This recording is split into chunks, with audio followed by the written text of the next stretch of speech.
Salut tuturor și bine v-am regăsit la un nou episod la mine pe canal. Astăzi am revenit cu un nou tutorial super interesant. Mai exact, cum să goliți consumul de memorie RAM, să scădeți cât de mult se poate, deoarece eu personal, probabil și unii din voi, nu avem atât de multă memorie RAM, de exemplu 32 de GB sau 64, eu de exemplu am 16, iar în unele jocuri tinde să agațe.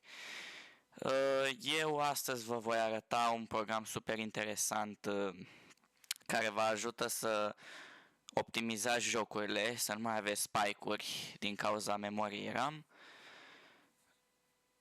Programul se numește MemRedact, un program extrem de simplu de utilizat, cu o interfață la fel de fiabilă, să zic așa. Haideți să intrăm în browser, ca de obicei căutăm MemRedact. Eu deja l-am căutat, acesta este site-ul memredact.org, acesta este cel oficial. Mergem la secțiunea de download. Aici scrollăm și observăm două variante, 3.5.2 sau 3.4.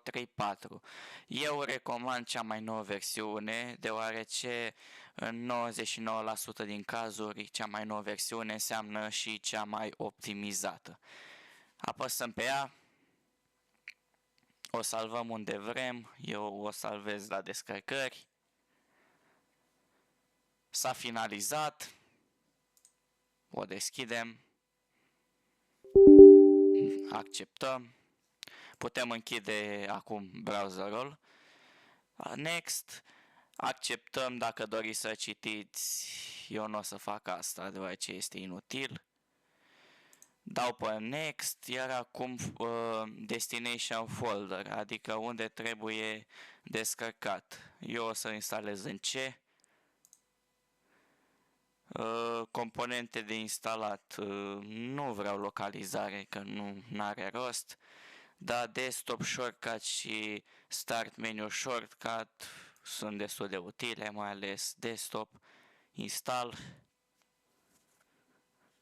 next, run memredact, finish. Cam așa arată interfața, este extrem de simplă, ne arată memoria fizică, page file și system working set.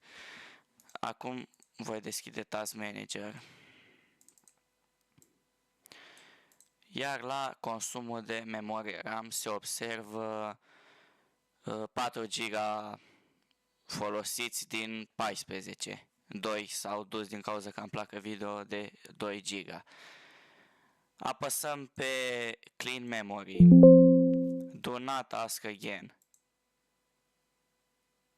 Iar acum deja a început să scadă extrem de mult.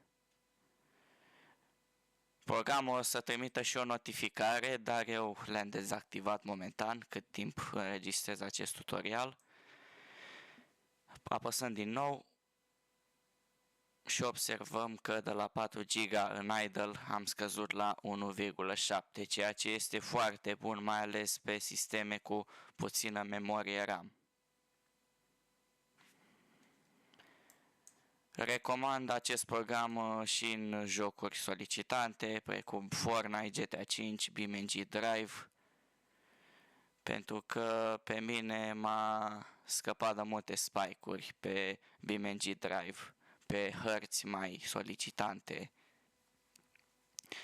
Vă voi arăta acum și un test, bineînțeles, în BeamNG.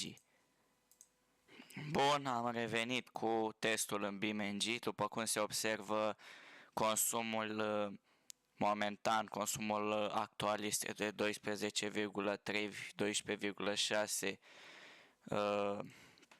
pe desktop. Sunt în harta Polish Roads pe BeamNG, Acum, sincer să fiu, se mișcă oribil. Am și un mod cu o mașină destul de solicitantă. Acest Audi 80 cu niște detalii superbe, mă rog, nu contează asta. Se observă consumul 12,4, apăsăm pe Clean Memory. Iar acum scade. Ne-a dat not responding, nu e nicio problemă, el încă își face treaba. 10,1, 10, 9, uneori poate să scadă chiar și la 6 GB RAM. Îl așteptăm. Am ajuns aproape la 8 GB RAM. Am intrat în 8 și tot scade. Este un tool extrem de interesant. A scăzut până la 8,3, am ajuns la 7,3, iar dacă mai dau o dată, cred că intrăm în 6. Da. Chiar în 5, 4, 3 și cam asta este. Acum jocul nu va mai avea spike-uri și se va încărca mult mai rapid. Lagul